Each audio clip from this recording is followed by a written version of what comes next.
Bienvenidos a Teología Sin Vergüenza, teología queer feminista que hace fluir la justicia, ahora en Instagram Live.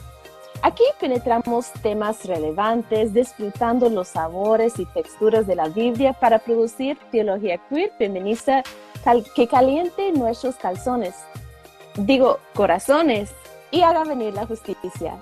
En esta temporada especial compartimos con nuestros hermanos teólogos queer en conversaciones muy sinvergüenzas, cargadas de energía, sabor y profundidad como el buen café. Chúpetela. Hola, va, bienvenida a Teología Sin Vergüenza. Soy Reverenda Sex Albonofrio. Cuéntanos, ¿quién eres tú? ¿Dónde estás en este momento? ¿De dónde vienes en general? Cuéntanos. Hola, hermanos, desde Brasil, en este momento estoy en São Paulo, pero yo vivo en Curitiba, sur de Brasil. Hola a todas, todos y todes. Estamos acá con un buen café para hacer una teología muy sin vergüenza. Entonces, gracias por la invitación. Estoy muy feliz de estar en este espacio tan bello, de compartir cosas tan próximas, tan íntimas y tan desavergonzadas sobre nuestra teología y nuestros cuerpos. Gracias. Ay, no, es un placer. Ya has estado en la lista de personas por años, parece. Ya estoy por fin. Aquí estamos. Entonces, claro, la primera pregunta de siempre, ¿te consideras una persona sin vergüenza? ¿Por qué sí o por qué no? Sí, yo soy una persona muy sin vergüenza. No Nunca pensaba. Nunca me he olvidado o me he constrangido de decir que soy una persona muy sin vergüenza. Yo no tengo vergüenza de decir que yo soy un hombre gay. Yo no tengo vergüenza de decir que soy un pastor evangélico y muy pentecostal. Yo no tengo vergüenza de decir que soy un hombre si soy un hombre muy maricón, una grande marica. Y bueno, no tengo vergüenza de decir que mi teología es construida a partir de mi cuerpo. Entonces, no tengo vergüenza de mi cristianidad, de mi personalidad, de mi cuerpo. Tengo mucho orgullo de decir que soy un desavergonzado. Pues sí, estamos muy felices de tenerte dentro de nuestra comunidad. Entonces, ok, tantas cosas para hablar, porque para mí, por ejemplo, hablando de orar sobre condones en fiestas de sexo, cosas así, es muy jugoso, muy rico, muy como de esto que uno se sueña que existiera una persona así, un pastor así. Pero antes de eso, como a veces creo que la gente piensa que nosotros como nacimos así, como nunca teníamos ninguna vergüenza, que nunca nos provocó sentido de culpa o cosas así, pero tú vienes de un contexto pentecostal y también de un contexto de la vida en cuanto yo me imagino que puede ser muchas experiencias de eso. Entonces creo que es sumamente importante para nuestra comunidad de saber que todos estamos en camino, todos estamos trabajando para perder, desechar la vergüenza que nos han impuesto. Entonces, cuéntame de ti, de dónde vienes en un contexto para entender cuando llegamos a esta parte de orar por condones, que me Bueno, encanta. Cuéntanos. vamos a hablar sobre esto. Para las personas que hablan en portugués, condones es camisinha. Entonces, siempre que hablamos condones acá, estamos hablando sobre camisinha. Bueno, yo nunca fui una persona con mucho orgullo de quién soy. En verdad, es importante decir que tuve una trayectoria de necesitar de aprobación de las personas para sentir que yo tengo valor. Desde muy niño siento que tengo impulsos sexuales y eróticos por personas del mismo género que yo. Y me encontraba en una identificación de género muy cerca de lo que las personas decían. Entonces, bueno, yo nací con un penis, entonces yo soy un hombre. Y nunca tuve la oportunidad y la posibilidad de cuestionar. Y una otra cosa que la iglesia coloca es que si yo soy un hombre, yo tengo que tener deseo por mujeres. Y mujeres son personas solamente que tienen vulva, no son personas que pueden tener otras cosas en medio de sus piernas. Entonces, esta posibilidad tan cerrada o esta no posibilidad, porque no es una posibilidad, es una imposición, fue una cosa que me creó mucha vergüenza de decir y de cuestionar si yo no sería una persona tan cierta como las personas decían que era lo cierto. Y esto me creó una angustia muy grande. Una experiencia que puedo compartir es que desde muy niño yo tengo un deseo muy grande de danzar. Entonces, siempre tuve el deseo de hacer clases de danza, especialmente jazz dance. En Brasil que es muy jazz, expresivo, ¿verdad? Exactamente.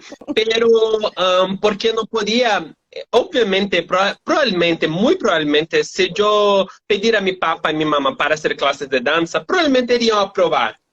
Mi papá y mi mamá nunca fueron personas muy impositivas sobre las cosas que yo debería hacer, pero nunca tuve coraje, siempre tuve muy vergüenza, incluso de pedir para hacer clases de jazz. Entonces lo que hacía, clases de teatro, de drama, de interpretación.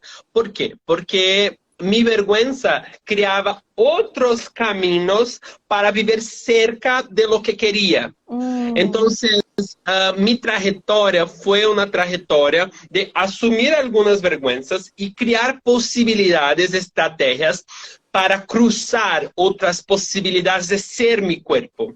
Entonces, esto es una cosa muy importante que me gusta decir, porque generalmente las personas nos perciben como personas muy sinvergüenzas y piensan que siempre fuimos personas sinvergüenzas. Y no, es importante decir que por muchos años tuve vergüenza de decir que era pentecostal, creas.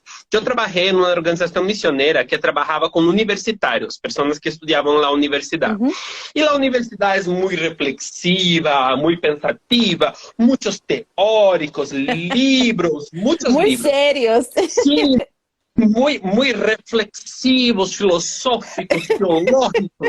Y bueno, yo siempre fui una persona con experiencias sobrenaturales. Escuchar la voz de Dios, tener visiones, impor manos, muchas manos. Siempre me gusta impor manos, pero en otros tipos de manos también. Hacer oraciones y por mucho tiempo tuve vergüenza de decir que tenía experiencias pentecostales, porque no era tan reflexivo, no era tan pensativo, tan elitizado. Sí. Experiencias pentecostales. No, como es Diga. como no tiene igual de carga o de validez o legitimidad, aunque realmente es una experiencia propia, ¿verdad? Exactamente. Y esto es una cosa que mi camino fue en un camino de vivir creando estrategias para justificar la posibilidad de existir dentro de mis vergüenzas. Perceba que mis movimientos eran aceptar la vergüenza. Tengo vergüenza de danzar. No puedo hacer clases de jazz dance. No puedo hacer clases de ballet. Voy a hacer clases de teatro, de drama, de interpretación. ¿Por qué? Porque la vergüenza no va a ser rompida, no va a ser vencida. Y esto es una cosa que quiero decir. Si usted está me escuchando y tiene vergüenza, su vergüenza tiene que ser respetada, pero no tiene que ser compulsoria, obligatoria. La violencia es cuando no tiene una posibilidad además de la vergüenza. Es posible vivir respetando las vergüenzas que tiene, pero es posible trascender.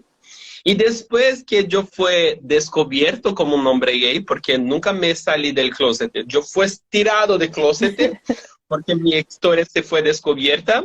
Bueno, toda la vergüenza que podría sentir, sentí. Porque todas las personas que convivían conmigo, que me acreditaban algún tipo de credibilidad, dijeron, usted eres una vergüenza.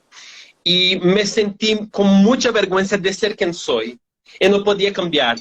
Y ya estaba expuesto a todo tipo de vergüenza que podría tener. Yo era un hombre misionero, acreditado, con mucho dinero de las iglesias evangélicas en Brasil, y pasé a ser un hombre esquizofrénico, porque recibí un diagnóstico de esquizofrenia, homosexual, mentiroso, muy egocéntrico, porque mintió por toda la organización porque vivía un autorrelacionamiento gay. Y después de esto no tenía más nada a perder. Entonces, si no tengo más nada a perder, voy a hacer mis clases de jazz dance, voy a hacer mis clases de ballet. Y con esto conseguí cambiar mi vergüenza para una teología que encontró Dios en el abrazo del Bob de 9 años, que era muy envergonzado, que tenía mucha vergüenza. Y este abrazo me posibilitó la libertad para que hoy yo sea el pastor queer que yo soy. Me encanta porque a veces, no sé, tal vez no para todos, pero para muchos de nosotros llegamos a un punto tan bajo y tan extremo que perdimos tanto de la vida que nos habían enseñado o pues nuestra teología, nuestra iglesia, nuestra familia, y muchas veces de ahí estamos desesperados, pero me encanta de esa orientación. Entonces es como como si no queda nada, entonces no hay nada que necesito hacer para complacer a otro. ¿Por qué no encuentro a mí misma? Y para mí yo diría, ahí está la divinidad, ahí es donde está Dios. Está contigo en como, sí, querida, ven, ya, ven. No, me encanta.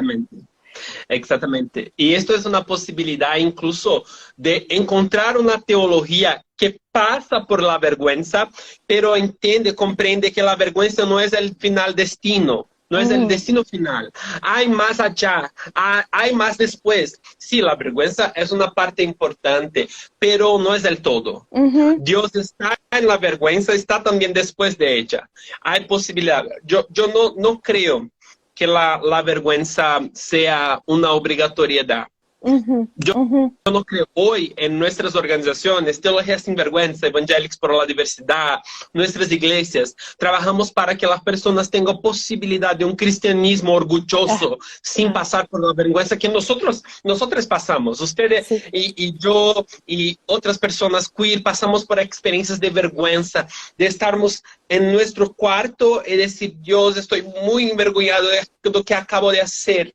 Solo nosotros y Dios. Y hoy nuestras organizaciones trabajan para que no vivamos en la vergüenza, pero si usted está en la vergüenza, yo quiero decir que hay esperanza, hay posibilidad después de la vergüenza. Sí. Tú eres parte de esta esperanza, Bob. Entonces, cuéntanos un poquito de dónde vienes en términos de pentecostalidad, porque yo sí entiendo, yo vengo de una iglesia bautista, evangélica, pero creo que esas experiencias que nos forman, incluso porque estábamos conversando de que tú creciste en una favela, entonces no es solamente la iglesia pentecostal, también es el sitio, porque yo creo también que a veces escucho personas que saben que somos teóricos, teólogos, y piensan como, no, pero ustedes, las personas privilegiadas. Y es cierto que yo por lo menos me siento muy privilegiada para haber estudiado. Pero no significa que si uno no viene de dinero, de plata, de estatus social, que no tienes que quedarte en la vergüenza. Pero hay otras cosas que aprendimos de dónde venimos y quiero saber más de esto, por favor. Sí, bueno, esto es muy importante decir porque mismo la teología queer es una teología construida a partir de la academia, de los estudios teológicos, filosóficos y profundos. Pero mi creación no fue siempre en este espacio. Cuando yo tenía 5 años de edad, mi papá y mi mamá se cambiaron para una vila que es en la periferia de la ciudad de Curitiba, donde viví y donde vivo hoy. En Vila São Pedro, Vila es el nombre São Pedro es el nombre de la vila que yo viví. Era una iglesia de periferia teníamos en la vida de la iglesia teníamos mujeres profesionales del sexo, teníamos trabajadores que trabajaban con el servicio de transporte público, teníamos muchas personas recibiendo auxilio del gobierno porque no tenían dinero, plata para sostenerse, teníamos muchas jóvenes en situación de ausencia de escuelas porque no tenían oportunidad de estudiar porque estaban trabajando para ayudar en sus casas. Y esta fue la situación que yo viví en mi niñez. Desde el 5 hasta mis 12 años, fueron 7 años viviendo en una comunidad donde el pastor oraba y ayudaba a las personas a conseguir espacios de estudios para sus hijos y hijas. Entonces yo viví en una realidad de periferia, por ejemplo, cuando tenía mucha lluvia, teníamos una situación de mucha agua subiendo en la calle, nosotros teníamos que tener estrategias para atravesar en medio de la agua, porque la agua llegaba, por ejemplo, como acá, por causa de, yo no sé cómo habla en español, mouse, ratos. Por causa de los ratocitos teníamos dificultades en salud. Muchas personas en mi periferia vivían con muchas doenças porque sufrían con la situación de agua. Entonces, una cosa que mi iglesia hacía cuando comenzaba la lluvia era reunir a las personas en la comunidad hasta que la lluvia pasase. Nosotros comenzaba la lluvia, entonces vamos a pegar nuestros alimentos, nuestras comidas, juntar todos en la iglesia para que podamos pasar 2 días juntos comiendo con la comida de acá, con la comida de él, con la comida de la otra casa, juntos hasta que la agua se pase, para que no tengamos que salir, andar, caminar para pegar lluvia y poder tener doenças. Entonces, la periferia me ha enseñado mucho. La periferia me ha criado y me formado como una persona posible. Yo tenía una experiencia de vergüenza. Yo estudié en una escuela militar. Y en esta escuela militar tenía mucha vergüenza de decir que yo venía de la periferia. Mucha vergüenza. Entonces, cuéntanos un poquito cómo son las escuelas militares, porque aquí en los Estados es donde uno va y son muy bien como las escuelas, pero se enseña cómo ser soldado y cómo es muy rígida y muy conservadora. Bueno, en Brasil, las escuelas militares son escuelas públicas del gobierno, entonces no tiene que pagar para estudiar porque no se paga en una escuela pública, pero en la escuela militar tiene una situación que el ejército del país hace la coordinación de las escuelas. Hay 12 escuelas en todo el Brasil. Brasil es un país muy grande, pero solo hay 12 escuelas militares de esta que yo estoy hablando. En estas escuelas tiene que hacer un teste, una prueba cuando tienen 9 años de edad para que puedan accesar, porque son muchas crianças que quieren accesar este estudio. Y es un estudio de muy alto nivel. Entonces, por ejemplo, yo estoy hablando español contigo, te comprendo perfectamente, yo hablo muy tranquilo y no tuve oportunidad de pagar por un curso de español. Yo he aprendido español en la escuela militar. Y otras escuelas en mi ciudad, que son públicas, que no se pagan, no tiene español para se enseñar. Entonces, la escuela militar es una escuela de alto nivel, tiene que pasar para poder accesar. Y los 4 hijos de mi mamá y de mi papá tuvieron la experiencia de estudiar en esta escuela, especialmente porque somos de la periferia. Mi papá siempre ha acreditado que el estudio era la oportunidad que teníamos de accesar otras oportunidades de vida, de salir de la periferia. Y mi papá me ha hablado, ustedes todos van a estudiar en una escuela que no puedo pagar, pero que puede ofrecer lo que merecen. Entonces, mi primera experiencia con 10 años de edad, de conocer una persona que quería hacer una universidad, fue dentro de la escuela militar. Nunca me ha escuchado una crianza de 10 años decir, yo quiero hacer a universidad de esto. Como si tiene 10 años.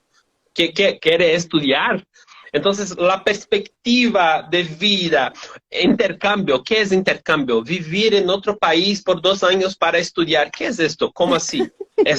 Otras posibilidades de perspectivas me han abierto en la escuela militar, pero es una escuela muy rigurosa, con un control militar muy grande. Entonces, todas estas cosas son importantes de decir porque en la escuela militar las personas tienen mucha plata, porque para entrar en la escuela militar tienen que estudiar mucho.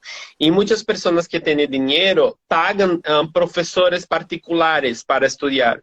No fue el caso de nuestra familia. Nosotros estudiamos por cuenta, pero esto es una cosa que se ha cambiado en nuestras vidas mucho. La perspectiva de vida que tengo hoy fue porque mi papá ha investido en una educación que nos permitió accesar estos espacios. Y fue un espacio de mucha violencia y mucha vergüenza también. Pues quería preguntar eso, como, ok, ya cuéntanos un poquito de tu teología de hoy, que sigue siendo, me encanta, porque yo sigo siendo evangélica, aunque no estoy tan segura que tantas evangélicas piensan que soy parte de ellas, pero para mí es un poco como, no, ustedes me crearon así, solamente porque yo puedo leer la Biblia sola y porque yo puedo entender la teología y todas las teorías y tener mis propias opiniones y mis propias posturas desde mi propia vivencia, ya no me pueden decir que yo no soy, porque yo vengo y me formaron. Entonces, pero me encanta escuchar un poquito, ok, ¿cuál es tu teología de hoy? ¿Cómo se construye? ¿Sigue siendo pentecostal? ¿Y cómo esas experiencias de vida, de familia, de comunidad, de la preferencia, cómo llega a la teología de hoy en día? Bueno, esto es una cosa muy importante porque muchas personas tienen el pensamiento que cuando las personas llegan para mí diciendo, Bob, yo siento que estoy pecando porque soy homosexual. Muchas personas piensan, bueno, acá está una lectura de Marcela Autos-Reed, pone porque tienen la creencia que porque yo soy un teólogo queer, voy a expor a las personas a leer las cosas que yo estoy leyendo. Obviamente creo que Marcela es muy importante. Estoy acá para honrar el legado de Marcela. Pero una cosa que Marcela y tantas teólogas feministas, tantas teólogas queer nos ha enseñado es que la teología tiene que pasar en el cuerpo. Entonces, cuando una persona llega para mí diciendo, Bob, yo me siento culpado porque soy homosexual y soy cristiano, mi primera experiencia es, vamos a hacer una oración. Y yo tengo una tranquilidad muy fuerte de llegar con la persona y decir, Dios, acá está su hijo, un hombre gay, muy orgulloso que tú criaste él. Y yo estoy acá como su voz, Dios, para decir que ustedes se alegra con este cuerpo. Y la persona está orando conmigo, me dice, mi Dios, mi Dios. Mi Dios. Entonces, mi experiencia teológica es una experiencia corporal.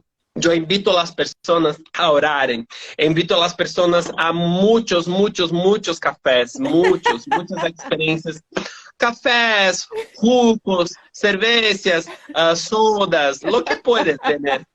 Entonces, esto es una experiencia de vivir un cotidiano, una vida en la vida. Es la vida en la vida, no es la vida en la lectura solamente. Leer es muy importante. Obviamente que yo recomiendo otras lecturas teológicas. Obviamente que yo empiezo a las personas, puede leer esto, sí, lea esto, y me diga lo que piensas, sí, es importante. Pero después de esto, cuando la persona me hace una alegación a las 3 de la mañana diciendo, Bob, yo acabo de hacer una relación sexual, estoy muy culpado. Mi primera pregunta es, ¿te gustaste? No, estoy muy culpado. Vamos a hacer una oración. Estoy en teléfono, 3 de la mañana, mi esposo está durmiendo, recibo la alegación, entonces, Dios, estoy acá con su hijo, con su hija, con su hija, y estoy acá para decir gracias por el gozo que la persona acaba de vivir, Dios. Muchas gracias. La persona, mi Dios, mi Dios, mi Dios. Y yo estoy acá, gracias por el placer, gracias por el cuerpo, por la posibilidad de sentirte de otras formas. Amén. Acá en Instagram está mi mamá. Mi mamá acaba de escribir, Dios te ama, exactamente así como eres. Esto es una te experiencia. quiero, la mamá de Bob. Gracias por criarle así. Esto es una experiencia próxima, una experiencia corporal, una experiencia de abrazos, una experiencia de oración, de contemplación, una experiencia muchas veces de silencio. Yo tuve una experiencia muy fuerte de recibir una persona que me ha dicho, Bob, yo tengo que decirte una cosa, acabo de salir del médico, de la oficina del médico, estoy viviendo, acabo de recibir mi diagnóstico, soy una persona viviendo con HIV, que en español yo creo que se hace VIH. Y esto es una experiencia que, ¿cómo voy a decir? Ah, bueno, lea este libro de Marcela que habla sobre personas. Ay, por No, Dios. no, es una experiencia de respirar fundo y contemplar el silencio. El silencio de un cuerpo que se encuentra consigo propio. Una posibilidad de dolor, no solamente de fin. El diagnóstico no es el fin, pero en este momento es todo lo que se tiene. Y miramos la potencia de contemplar esto. Después, sí, hay un teólogo en Brasil muy bueno llamado André Moscoff. Y André Moscoff tiene Otro muchos... sinvergüenza. Sí, me ha enseñado mucho. Muchas sinvergüenzas me he aprendido con él. Y hay textos muy profundos de Andrés sobre VIH. Pero en este momento mi teología es una teología de silenciar. Olhar para a persona, abrazar, escuchar su respiración, escuchar a la persona llorar muchas veces y después de todo eso decir, yo estoy acá contigo. Yo no sé si Dios es un Dios Emmanuel, pero yo quiero me esforzar al máximo para ser Emmanuel contigo. Y ser Emmanuel es ser un Dios conosco, con nosotros, contacto, con vida, con abrazo, con escucha, con oración, con silencio, con café, con jugo, con mucha alabanza, mucho baile, muchas veces con experiencias de responsabilidad y de libertad. Para que esta teología, y sí, con mucha lectura, mucha discusión, mucho griego, mucho hebraico, mucha Biblia, mucha Biblia. Yo estoy enamorado por la Biblia. Yo Me también. encanta la Biblia. Sí, estoy acá, siempre, yo siempre tengo una Biblia conmigo, siempre. Yo Porque también, me mira. encanta. Biblia y condones son cosas que estoy siempre conmigo. Me encanta, me parece excelente. Ok, hablando de condones. ¿Y cuál es la palabra en portugués de condón? Camisinha. Camisinha. Ok, cuando hablamos tú y yo, tú hablaste de orar sobre condones. Y para mí es como, no sé si puedo imaginar algo más profético, más sinvergüenza, porque es como, es ahí el punto de contacto donde no debemos hacer, incluso la protección, ¿verdad? Como, ok, estamos en pecado y todo lo demás, entonces no merecemos la salud como que representa condones para mí. Entonces, cuéntanos de experiencias así, porque puedo imaginar tantas personas viéndote como su pastore en este momento que nos está viendo, que piensa, ah, ok, ahí está mi pastore. Pero cuéntanos de condones, porque Biblia y condones siempre en la bolsa me parece súper. Bueno, cosas muy importantes de decir es que yo no soy una persona que va a hacer una obligación que todas las personas tengan una vida sexual libre. Que todas las personas tienen muchas relaciones sexuales con quien quieran, sí, pero que obligatoriamente tengan que tener relaciones sexuales con más de una persona. No soy esta persona. Libertad, es libre, punto. Ah, usted, Alba, es libre para cantar una música. No. Si usted es libre si después de libre tiene una otra palabra, libre para, no eres libre. Libre es libre. Yo puedo hacer, puedo no hacer. O soy libre o no soy libre. Por ejemplo, en Brasil decimos que el voto es una libertad del pueblo. Sí, es una libertad, pero no es solo una libertad, es un deber. todo brasileño después de 18 años es obligado a participar de las elecciones. Gracias a Dios tenemos esto, aseguro esto, reafirmo mi compromiso con democracia en Brasil. Yo quiero decir que lo que se ha pasado día 8 de enero fue una tentativa de golpe, una tentativa terrorista, y yo soy una persona pro democracia. Diciendo listo sobre lo que ha acontecido, el brasileño tiene el deber de votar. Entonces, libre para votar es si puede o si no puede. Si tiene que votar, es una obligación. Libertad es un punto final, libre. Lo que quiero decir con eso sobre los condones es que las personas llegan para mí diciendo, Bob, yo puedo hacer sexo antes de la ceremonia del casamiento.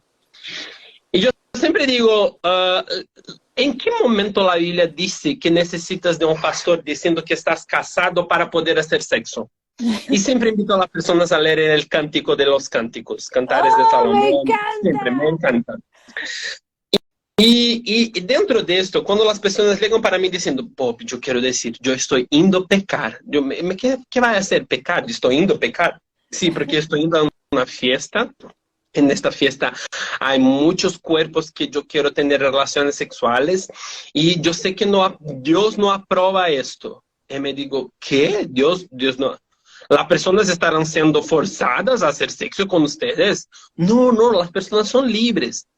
Y si las personas son libres, quieren hacer sexo con ustedes quieren hacer sexo con las personas, ¿por qué Dios no condena? Porque Dios es un Dios de libertad para que vivamos una vida. No, Dios es un Dios de libertad. Punto final. Punto. Y en este sentido, yo tuve experiencias, por ejemplo, de ir a una casa de una persona. Esta persona estaba diciendo que quería recibir personas en su casa para hacer una experiencia sexual en grupo. Y yo pegué los condones que tenían en sus casas, las camisinhas, y yo empuno mis manos en las camisinhas y me tuve la experiencia de hacer una oración, diciendo, Dios, las personas que están viniendo acá están viniendo para tener diversión, para tener placer.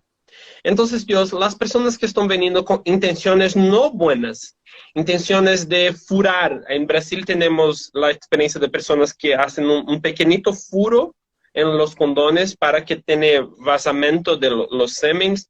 Las personas que tienen intenciones malas de retirar los condones en el medio de la relación, las personas que no quieren este tipo de situación, las personas que quieren violencias sexuales, que esas personas tengan un encuentro con su presencia ahora.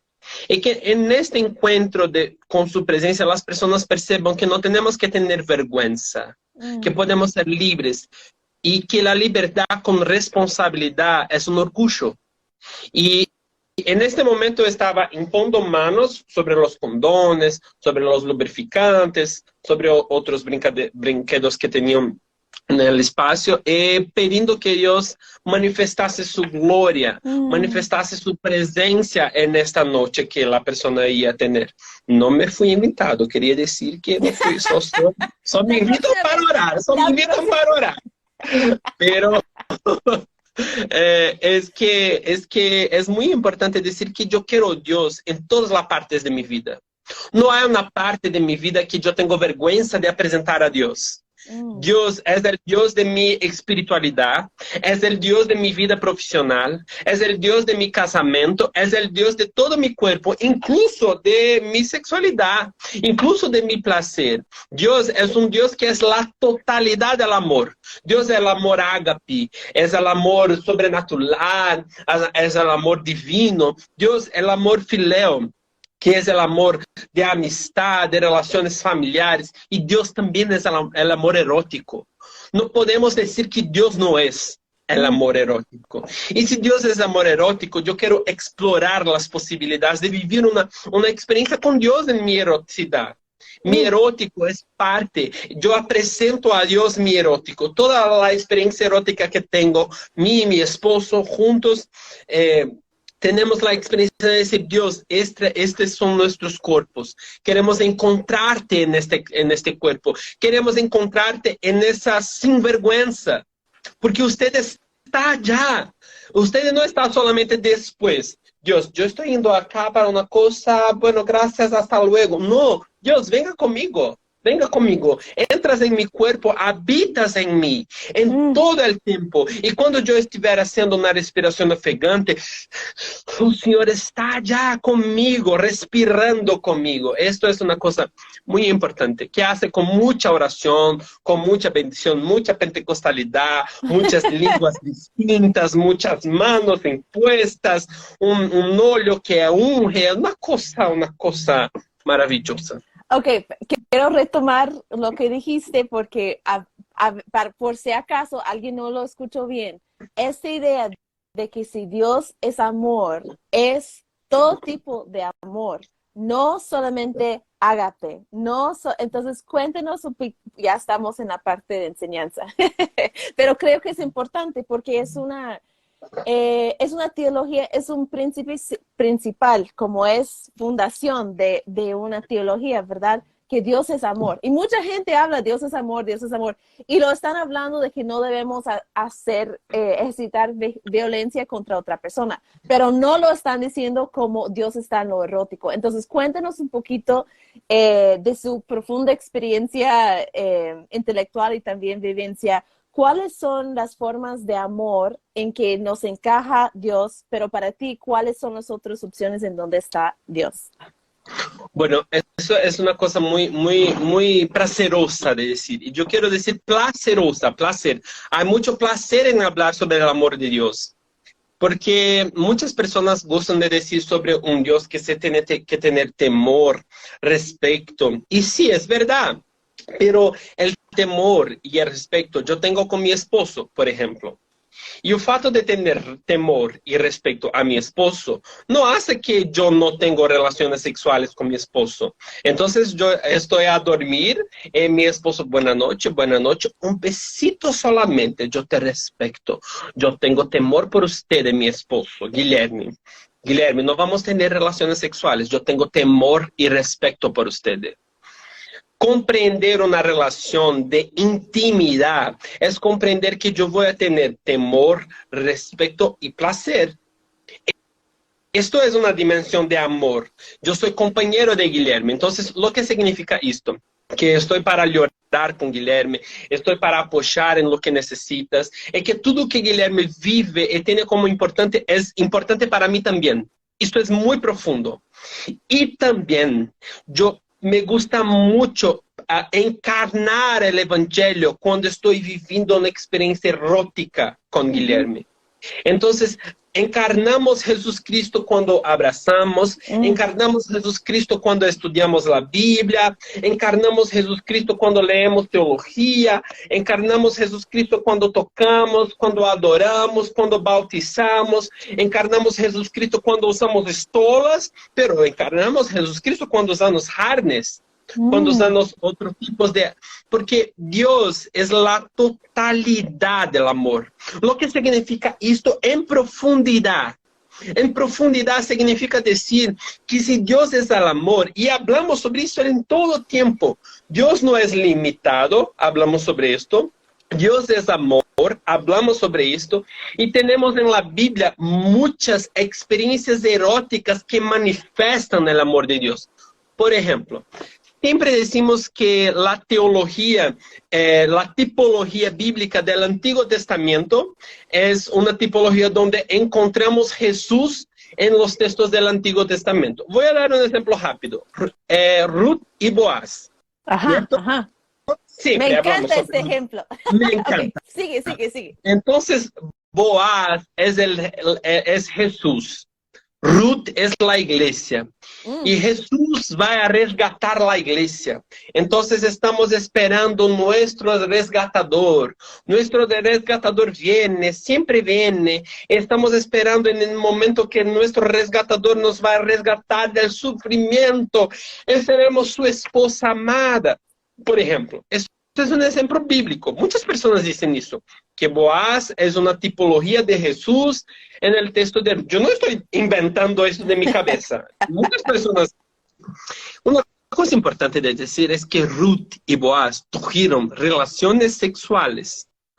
Cuando Ruth se procura, perceba, Ruth procura una estrategia, se perfuma, toma un baño. Noemí ayuda a Ruth a ficar bella para encontrar Boaz, que es su resgatador. Ajá. ¿Recuerdas?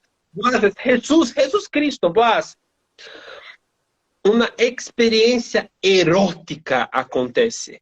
La redención, el resgate. Yo tengo la hermana de mi esposo es obispa Livia. Habla sobre una hermenéutica resgatadora. Es una pesquisadora, hace una maestría en ciencia de la religión. Y es importante perceber que el resgate que Boaz tiene con Ruth y que Jesucristo va a tener con la iglesia, como decimos, es un resgate que acontece en el erótico. Acontece cuando Ruth pasa por el velo, pasa por la preparación, pasa por ir a su cuarto cuando ninguna persona está olhando, deitar en sus pies. Sus pies. Ah, me gusta. Yo quiero decir que yo soy un cristiano muy fiel. Siempre de hecho a los pies de mi esposo. Siempre. Todas las noches. Es una experiencia muy perfecta. Sí. Sí. Esto es una cosa muy importante. El resgate, el resgate del pueblo es un resgate del cuerpo, como dice Livia, la obispa Livia, que es teóloga y cientista de la religión. Resgatar el pueblo, la redención de la humanidad pasa por resgatar el cuerpo. Boaz tiene un encuentro erótico con Ruth en una noche, y por esto Ruth es resgatada. Entonces, yo quiero decir que Dios es el amor profético, Dios es el amor sobrenatural, Dios es el amor profesional, Dios es el amor de la experiencia de amistad, Dios es el amor de padre y hijo, de mamá y hija, Dios es el amor que tiene por la creación, Dios es el amor por el medio ambiente, por la sostenibilidad, y Dios es el amor por su cuerpo, por su belleza, por su estética, por su potencia y por su sinvergüenza. Total.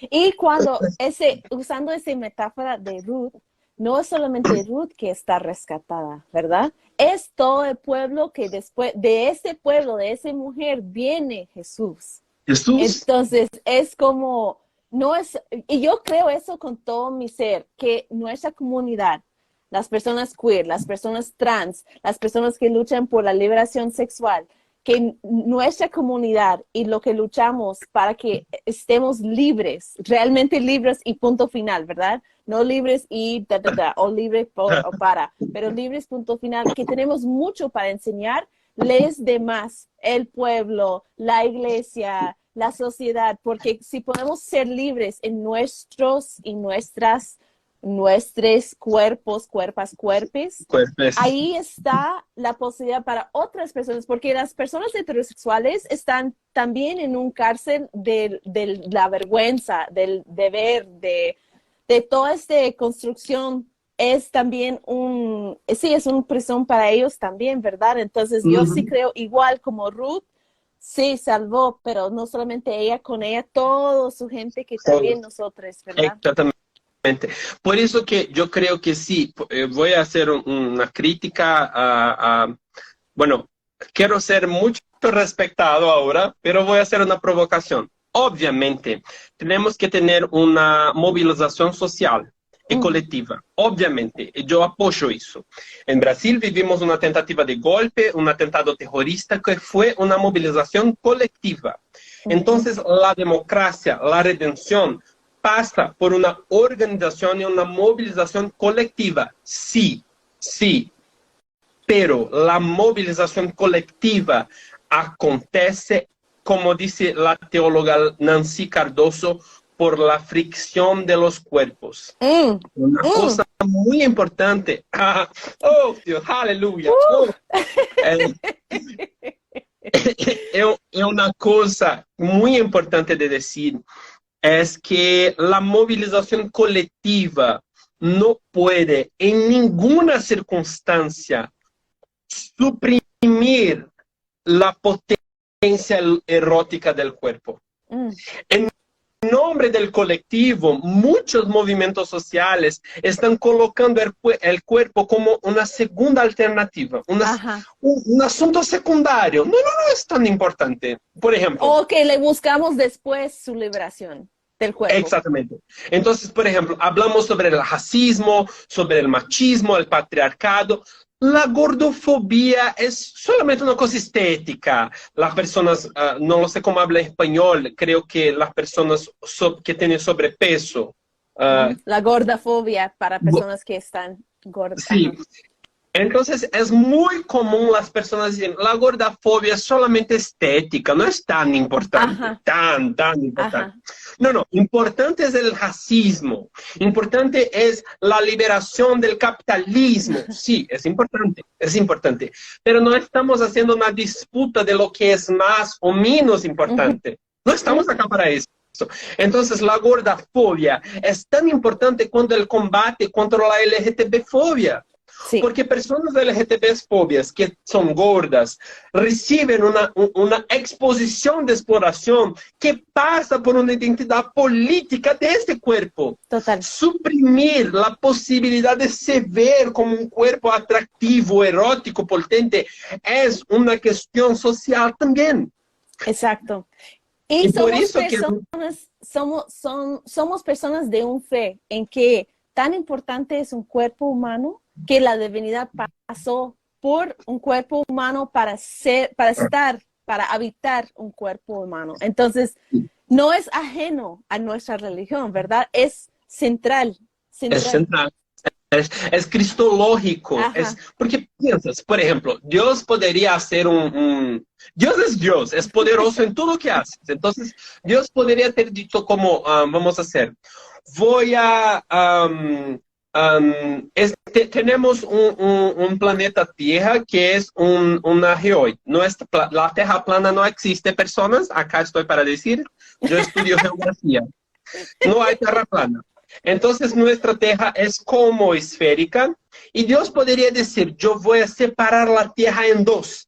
Acá va a ser la perdición y acá va a ser la restauración. Dios es Dios, podría hacer esto. Entonces, por ejemplo, diablo, voy a separar ustedes de la existencia y crear dos esferas, dos tierras. Podría redimir toda la humanidad así. Diluvio fue una experiencia. Entonces voy a colocar agua en todo el planeta, mismo siendo una metáfora literaria, o no me importa lo que crees. Pero la redención definitiva de toda la humanidad pasa por un cuerpo humano.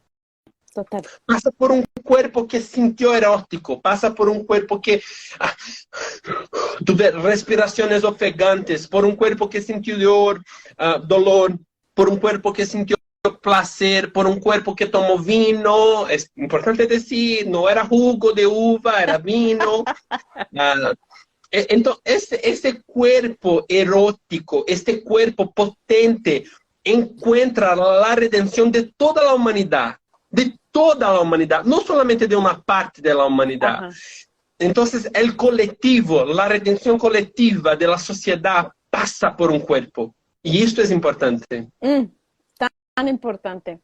Ok, quiero retomar una cosa que dijiste para asegurar que estamos en la misma página, porque hablaste de tener temor de su pareja. En esta orientación estás hablando de tener respeto mutuo, ¿verdad? Sí. Como ese tenura, no de tener miedo, como que sumisión.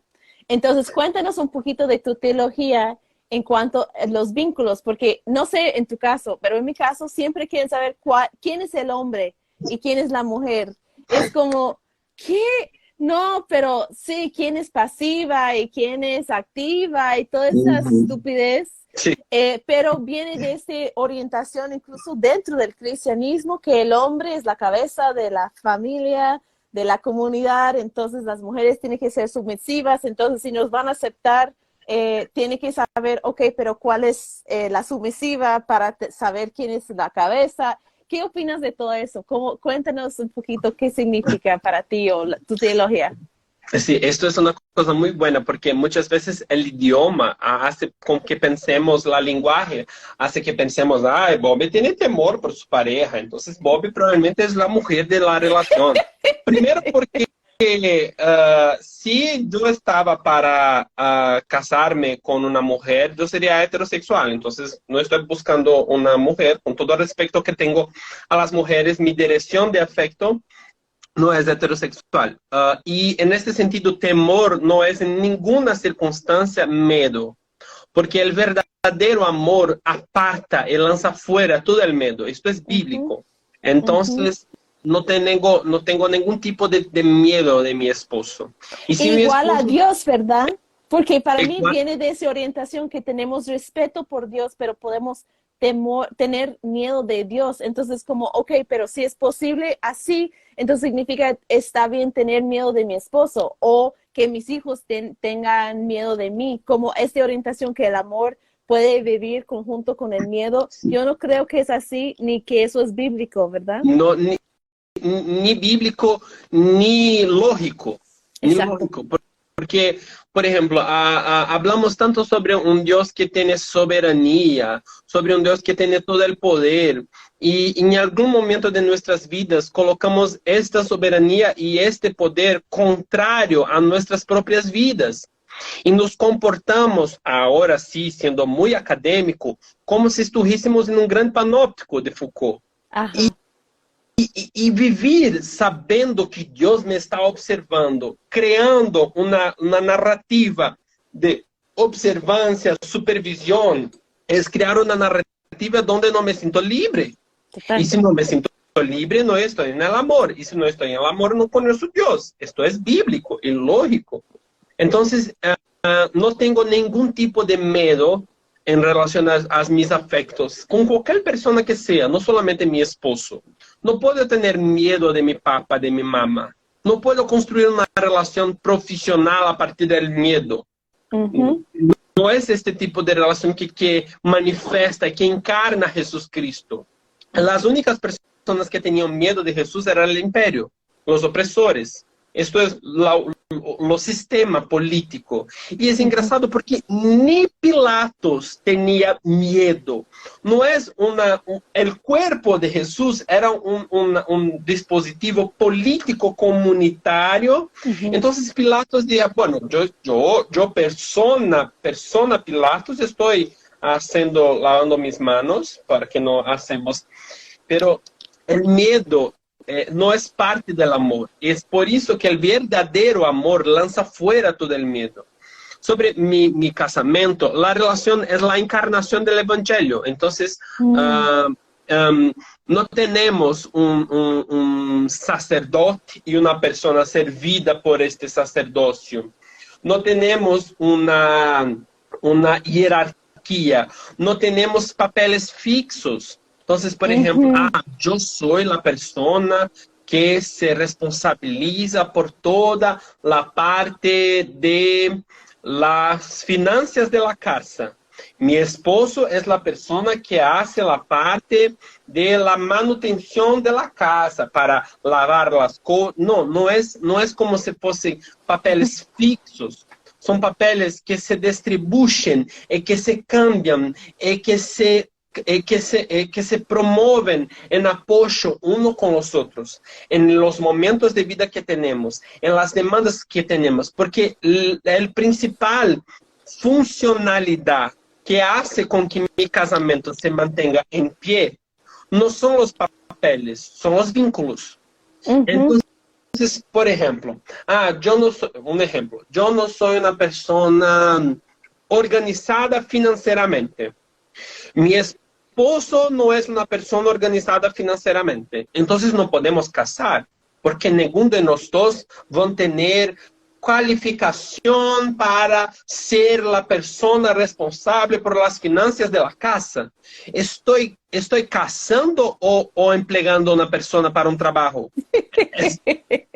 Entonces, el casar junto va a crear estrategias juntas para construir una vida financiera saludable. O, por ejemplo, yo no consigo pensar en un ejemplo fixo, definitivo. Rutina, acordar, por ejemplo, despertar. Yo soy una persona con muchas dificultades de despertar temprano. Muchas dificultades, especialmente porque tomo medicaciones en la noche. Y mi esposo trabaja por la mañana. Temprano despierta y tiene que, es psicólogo, entonces tiene sus pacientes para o escuchar y atender en la mañana. Y entonces yo no soy una persona que va a promover un desayuno para mi esposo, café de mañana. No voy a promover un desayuno para mi esposo. Ah, entonces usted, Bob, es una persona que es más la figura del hombre. Y Guilherme es la figura de la mujer. No, yo soy una persona con dificultades de despertar temprano. Mi esposo es una persona que despierta temprano tranquilo. En otras situaciones se cambian lo que sería o lo que la sociedad se dice como los papeles sociales de hombres y mujeres. Especialmente porque estos papeles no son vínculos. No son vínculos. No, y ahora, haciendo una defensa para las personas heterosexuales, no hay ningún problema, no hay ningún problema. Su heterosexualidad no es abalada ni destruida si en su relacionamiento heterosexual su esposa ocupa un papel que es dicho por la sociedad como un papel masculino.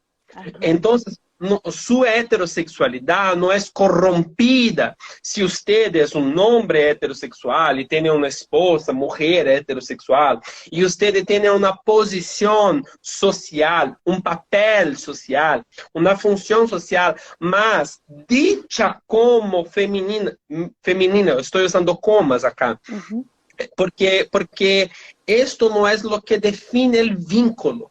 O que hace usted de ser una persona heterosexual es la decisión por tener vínculos con personas que son de un género opuesto a tuyo. Lo que me hace una persona homosexual no es que yo soy la mujer de la relación. Es que yo me siento eróticamente y afectivamente atraído por una persona de mismo sexual que es sobre género. Esto es lo que hace. Es como un poquito como Dios, ¿verdad? Porque, hablando de los papeles, porque a veces necesitamos un guerrero que luche por nosotros, nuestros derechos, que está en la calle con el pueblo. A veces necesitamos los abrazos de la divinidad cuando estamos en duelos, cuando estamos pasando por algo malo. A veces necesitamos acompañamiento, a veces necesitamos un Dios o un Dios fuerte, a veces necesitamos una divinidad queer, trans, como todas esas cosas son papeles distintos y Dios puede ser fuerte y también tierna y también femenina y también masculino y también trans y también como esa orientación para mí es siempre como habla que qué tan aburrido es una vida en que no hay posibilidad de fluir, de cambiar, de aprender, de explorar. Porque tal vez yo soy mujer, pero no me gusta cocinar. Entonces, ¿qué? Como, y yo creo que también pasa con las personas heterosexuales, ¿verdad? Como yo debo ser la mujer, la ama de casa, pero ¿qué pasa si yo no soy tan buena con los niños y mi esposo sí, y yo mejor trabajando, lo que sea? Como esos papeles también creo que nos encierre. Y también está limitando a Dios también, porque ¿cómo podemos vernos como imagen y semejanza de un Dios que nunca se cambia, nunca se fluye, nunca puede ser tierna? Pero ya sabemos que no es cierto, que Dios puede ser todas esas cosas. Entonces significa que nosotros también en su imagen y semejanza también debemos poder mover y fluir y conocer. Aleluya, yo creo en esto y creo que es libre y es menos pesado, porque cuán pesado es para un hombre heterosexual siempre tener que ser fuerte, una masculinidad que es obrigada a ser fuerte. Una mujer que siempre que va a ser más fuerte o más apoyada para su esposo va a decir, yo no puedo hacer esto porque qué relacionamiento dictado por una sociedad fraca, una sociedad limitada. Entonces yo soy un hombre gay, mi esposo es un hombre gay, en este momento nos identificamos como hombres cis gays y es importante decir que cambiamos los papeles. Yo no soy siempre el fuerte, mi esposo no es siempre fuerte. En algunos momentos yo estoy más sensible, mi esposo tiene un papel de apoyo más fuerte, de defensa. Otras veces mi esposo está más sensible, yo soy la persona que va a tener una posición más fuerte. Otras veces necesito mi esposo y la encarnación de Dios en los afectos más sensibles, más abrazos, más cariñosos. Otras veces yo soy más cariñoso con mi esposo, otras veces somos eróticos, toda la posibilidad de amor que tenemos. Esto es vida. Y este cambio de papeles torna incluso nuestro casamiento más leve, tranquilo. Y yo quiero invitar inclusive las relaciones cis heterosexuales. No tengo nada contra personas heterosexuales. Yo tengo 3 hermanos que son heterosexuales. Tengo un profundo respeto por mis hermanos. No tengo ningún tipo de preconceito con personas heterosexuales. Sí, y porque Dios hizo así, no pueden ser distintos. Entonces, sí, claro, tenemos que amarles. Que amarles. Claro. Personas heterosexuales vivan una relación, mismo hetero que sea, leve, libre, cambia los papeles, cambia las posibilidades de ser en esta sociedad que nos oprime tanto, ¿sí? Sí. Yo no puedo creerlo, pero ya pasamos la hora. Tengo una última pregunta. Sí, ¿verdad? Tengo que preguntarte acerca de leyes ancestres. Pueden ser vivas, pueden ser teóricos, pueden ser familiares, pero cuéntanos de dónde viene. Sabemos un poquito de tu experiencia, pero en cuáles brazos, en cuáles hombros estás puesta tu teología, cuál es tu fuente de amor. Ya mencionaste Nancy Cardosa y André Musco, pero cuéntanos un poquito de dónde viene tu fuente de sabiduría. Yo siempre quiero decir que no estoy acá porque soy un héroe o porque soy una persona que llegó acá sola. Yo estoy acá porque otras personas vivieron una caminada muy, muy, muy profunda para que yo pudiese estar acá. Fueron lecturas, fueron abrazos, fueron llamadas, fueron muchas noches llorando, fueron muchas comunidades de personas que encarnaron el amor de Dios para mí. Entonces, yo quiero decir que estoy acá porque, por ejemplo, Ana Esther de Padua Freire, la reverenda doctora Ana Esther, me ha escuchado por muchas noches llorar, me ha escuchado y orado conmigo. Yo estoy acá porque pastora Odia Barros me ha estudiado la Biblia y ha abierto la Biblia conmigo en una tarde y decidido, vamos a leer el texto. Yo quiero decir que estoy acá también, no solamente por la parte de la teología, pero también porque tuve la experiencia de vivir experiencias profundas con mi familia. Mis hermanos, Manuel, Mateus, João Augusto, fueron personas y son personas que siempre a todo momento dijeron, estamos con ustedes. No sabemos cómo vamos a resolver la teología. La teología vemos después. Queremos usted bien y vivo. Es importante decir que estoy acá también porque mi papá y mi mamá tuvieron una profunda decisión que los costó mucho de asumir una postura de abrazar y acoger, mismo contra sentimientos que el fundamentalismo religioso ha creado en sus corazones. Estoy acá por una secuencia de comunidad de personas, mismo siendo una persona que viene de la periferia. Yo soy un hombre cis, en este momento me encuentro como un hombre cis, públicamente me manifiesto así como un hombre cis, y yo quiero decir que estoy acá porque tuve una red de apoyo muy profunda. El deseo de ser Evangélicos por la Diversidad que crió en mi corazón, y por eso que yo soy fundador de Evangélicos, no se crió porque yo estaba sintiendo una necesidad política o porque estaba queriendo incidencias en la ONU, en los espacios internacionales. Evangélicos por la Diversidad se ha creado porque entendemos que necesitamos abrazos, Ajá. apoyos, oraciones, lecturas, estudios, porque yo tuve experiencias profundas de ser abandonado por amigos íntimos. Yo tuve experiencias de ser desabrigado, de ligar para personas que me dijeron, no eres más mi amigo. Yo tuve experiencias de tener personas diciendo, usted eres una persona que me causa vergüenza. Ujú. Y tuve también experiencia de tener personas que dicen, acá usted no tiene que tener vergüenza de nada.